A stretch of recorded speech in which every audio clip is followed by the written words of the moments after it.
So last year around like December 28th, 2014, I was listening to this album called Forest Hills Drive by J.Cole. And I listened to the entire album from beginning to end, and I was just overwhelmed with emotion. I was just like, oh my gosh, this is probably one of the best albums I've heard in a really long time. Like, it was so inspiring. The music quality, the harmonies and the melodies and the lyrics and the messages, like everything just put together was just beautiful, amazing. And I've always liked J. Cole, but I didn't really fall in love with his music until probably, if not early 2014 or 2013, probably not until like last year, and late last year at that. And I remember, like, after I listened to the album, like, I just had like this daydream, I call them visions, of talking to him about his album and getting the opportunity to tell him just how much I appreciate, what he does and what he did with the Forest Hills Drive album. And like, I like the part where like, love yours, there's beauty in the struggle. Like, it just made me feel like, man, like, it's beautiful. Like, enjoy it. I have to embrace it. Like, I felt so good about life. Like, I had this feeling that I've never had until I listened to that album. And I had this little daydream slash vision of letting him know, and asking him what inspired him, and what were some of the messages that you were trying to give to the listeners and things like that. And I was just sitting there just thinking about having the chance to do that. And I would say, like, the second week of January, it was about the second week of January, I got this call after I submitted this application on mycastingfile.com. It was the ad was posted by this company called Films in Motion, and they were talking about like this music video where they needed some people to portray slaves. And I was like, hey, okay, I can do that. And so I submitted it, and this was like the first week of January, and on the second week of January I got this call. And the lady was like, hey, Zania, we wanted to know if you were available to come shoot a music video in Louisiana for us. And I was just like, yes, of course, I'll be there. Just let me know where I have to be and what time, and I'll be there. And, she went a little further, gave me some details, and she was like, okay, well, we just have to let you know the music video is for J. Cole. He's making this music video called G.O.M.D. And I was just like, oh my gosh, are you serious? I did that after I hung up the phone, of course, because I didn't want it to seem like, I was some crazed fan, super excited to be working next to him. And I was just like, I feel like I was like floating. I'm like, this can't be happening. Like, 2-3 weeks ago, I was just having a daydream about meeting this guy, and I'm actually going to have the opportunity to do it. I was just like, even thinking about it now, like, I'm just getting butterflies and I'm tingly all over. And I was shocked. My mother, on the other hand, after I told her about it, she was like, sound like a scam. I don't know about all of that. But the music video was shot in the city called Napoleonville, which is like, what, 20-30 miles from Baton Rouge. And so yeah, it was shot in Napoleonville. And I remember, like, I had to pull some strings together in order to get there, because it's like an hour and 15-minute drive from where I live, or where I used to live in New Orleans. And when I finally got there, oh my gosh, like, it was beautiful. Like, I went into the room and I told the lady, hi, I'm Azania, I'm here for the music video and things like that. And she was like, okay, well, make yourself comfortable. We have food. You can have as much as you want. And I looked at the food and I'm like, oh my gosh, they have fruit. Because, I made this video about like what I've learned being a film extra. And the treatment is not that good. So when I came on set for the J. Cole music video, I was just like, wow, like, this is for us, like y'all, we can eat this. I was so shocked. And yeah, it was pretty great. So let's say we tried on clothes, we got fitted for everything.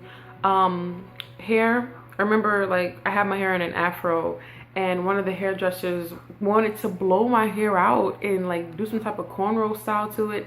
And the director, Lawrence Lamont, he looked at my hair and was like, oh no, she's perfect, leave it just like that. And I was just like, oh my gosh, thank you, because I did not want the woman to put heat on my hair. Like, no offense to y'all if you're watching this, but I don't rock with heat.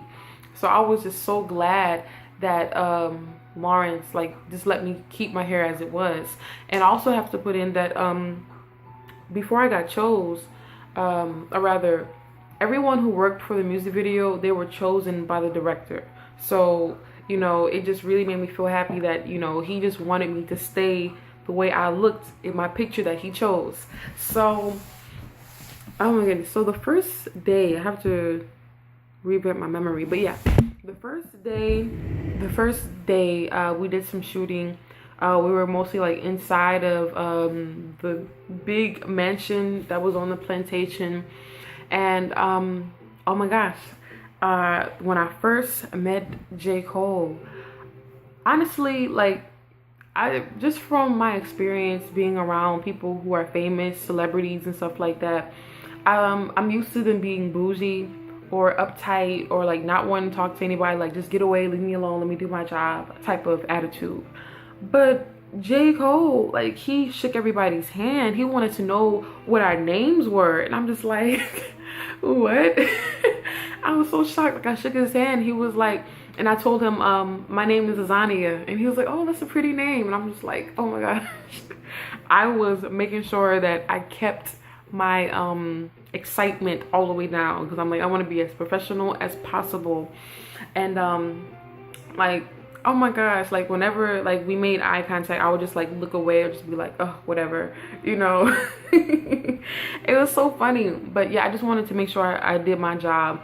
But like, I realized that he was very easygoing. He was very laid back, you know, like he was all about just having really good energy and having fun doing the whole thing. And like, it was great. So that was the first day. The first day was quite amazing. The food was great. The people were awesome too. I really liked how, you know, J.Cole, he was socializing with other people. He was interested in knowing, you know, who the people who were working on this project with him. He was interested in who they were, which I just thought was amazing. I'm like, oh my gosh, like this guy is like really, you know, even cooler than I thought he would be. So the second day was really like the huge celebration, because it was 2 days long. The second day is when, you know, things really started to pop off. Like, it was amazing. The dancers came that day. We actually even got like makeup. Like they put, like this woman, she put like a highlighter in this area so that like when the light hit me, like my face would like glow. And yeah, it was pretty awesome that day. The work day was on the long side, but that music video shoot was unlike any type of stuff that I've been on. Like, it didn't seem like we were working. Like, it was so much fun. It was so laid back, you know. Like, it was beautiful. It was really beautiful. There was food everywhere. There was food everywhere.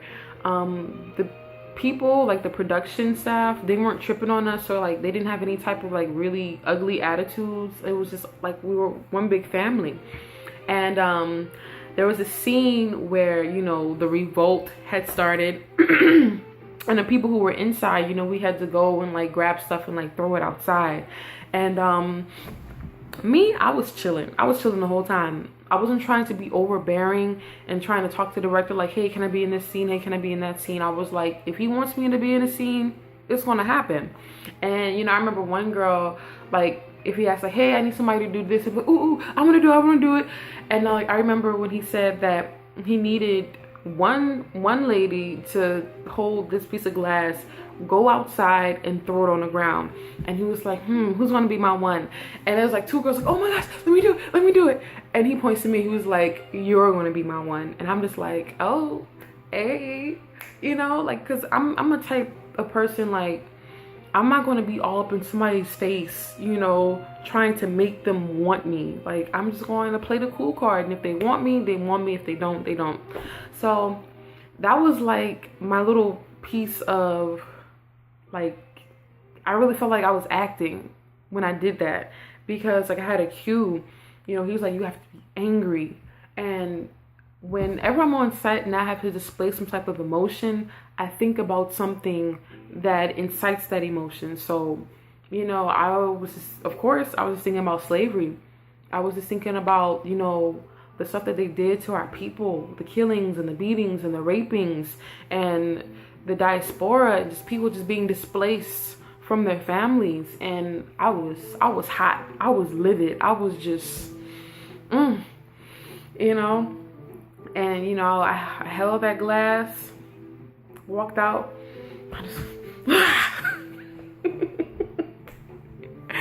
You know, it was a really great experience. And, you know, we weren't always on set. Like, a lot of times we were just kind of like waiting, you know, 2 to 3 hours while they were filming other scenes with different actors. And the night scene where there's the big fire and the dancers are dancing around the fire, and there was also this part where we were dancing with the children of the former slave masters, and we were just getting it. It was so much fun, you know. Like, I didn't even notice how cold it was, you know, because it was the fire, and I was just dancing, just letting it all out. And at that point in time, like after we did all of that, you know, I was just like, man, like, this is the second day and I haven't talked to J.Cole at all. I was like, you know what, I have to at least let him know that I appreciate what he does. And the main reason why I did that is because like I noticed there were like a lot of people who were like kind of like swarming around him, just like all over him and stuff. And I was like, you know, I don't want to do that. I don't want to be that person who's just like all over him. Because in one of his songs on Forest Hills Drive, he has this lyric where he says, you know, you think if I didn't rap that she would flirt back. And there was this girl who was like all up on him. You know what I mean? Like, wherever he was, like, she was like 2 feet away, like always up on him. And I was just like, maybe I should just not say anything. And then at one point, like, I just felt like this big energy just come over me. And I was just like, I'm gonna do it. I'm gonna talk to him. And I went up, and oh my gosh, I didn't know J.Cole was that tall. Like, he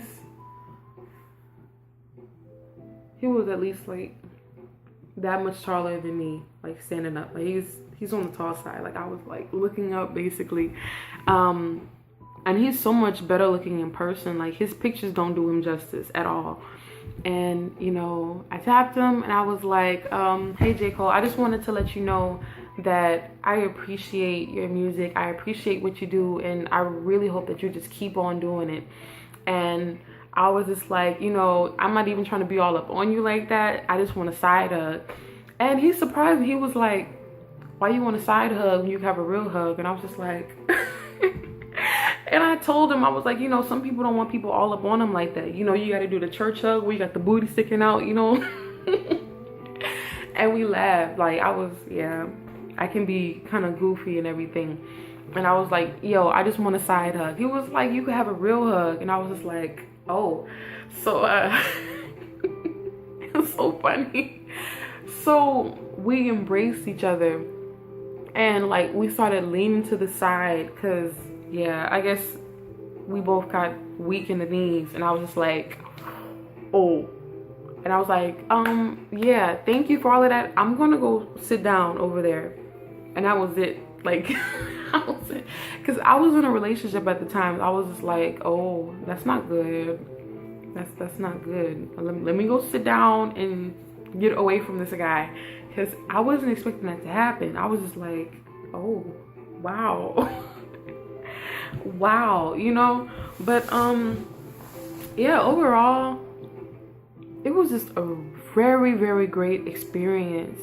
Like, even after all the food, like, they bought us pizza and fried chicken, and they even gave us a bump. I'm not going to talk about how much I got paid, but that was the most I've ever gotten paid for any type of production, any type of movie, music video, whatever. Like, I was looking at the check like, this is mine. This is for me. Like, oh my gosh, I was shocked, and I was just like, I was so thankful. Like, I was just like, God, thank you for making sure that I was in the right place at the right time. Thank you for blessing me. Like, because if I didn't graduate if I didn't graduate fall 2014, from Grambling State University, then I probably would have been in Grambling spring 2015. And if I was in Grambling, I wouldn't have had the chance to be in New Orleans. I wouldn't have had the chance to be at that music video shoot. And I was so thankful. Like, God is so good. God is so great. God is just magnificent, wonderful, amazing, awesome. It's just like, and it also makes me think about the law of attraction. Whatever you think about is going to happen. It's going to come into your life and blow your mind. Because I'm telling you, like, I remember listening to that album on repeat and just sitting in the bathtub like, oh my gosh, I would love to meet this man one day and just tell him how thankful I am for his music. And within 3 weeks, I met him. And I didn't just meet him, but I was able to be a part of something that he created, basically, that he was a part of, one of his projects. And I was just like, wow. It just made me realize that I can do whatever I put my mind to. If I keep it on my mind and I let the universe know that this is what I want and that this is going to happen, it's going to happen. Like, when I got that call and the lady told me that I was going to be in a J.Cole music video, like I said, after I hung up the phone, I was jumping, hollering, and screaming like, oh my gosh, oh my gosh. Then I was like, oh my gosh, how am I going to get to Napoleonville? Like, whoa. But it happened. Like, God just grabbing bits and pieces and just put it together for me. Yeah, so that's my experience. I think the music video is amazing. There are so many messages in it. The main message that I got was that I'm not even gonna talk about that. That'll be for another video because it's a bit on the controversial side, you know what I mean? But yeah, if I start talking about all the messages that I saw, it's gonna be like another 10 minutes. So yeah, y'all, that is my experience. I want to let y'all know that you can do whatever you put your mind to. Just be consistent, have discipline, and know for a fact that it's already yours and it's coming to you. It's on the way. Like, also, make a vision board. I'm gonna show you this right quick. That's my vision board. It's not completely done yet. I'm still working on it. But because, I have magazines, but, I'm not seeing all of the images and words that I want from those magazines. So I'll probably have to go out and get more. But yes, keep your visions, keep your dreams in your vision. Always. Like, never give up. If it's something that you want to do, if it's something that you're passionate about, if you believe that it's your calling, go for it. Yeah. So that's all. It's 3 o'clock in the morning, 4:20. April 20th. Peace and blessings, y'all. Thank you for watching.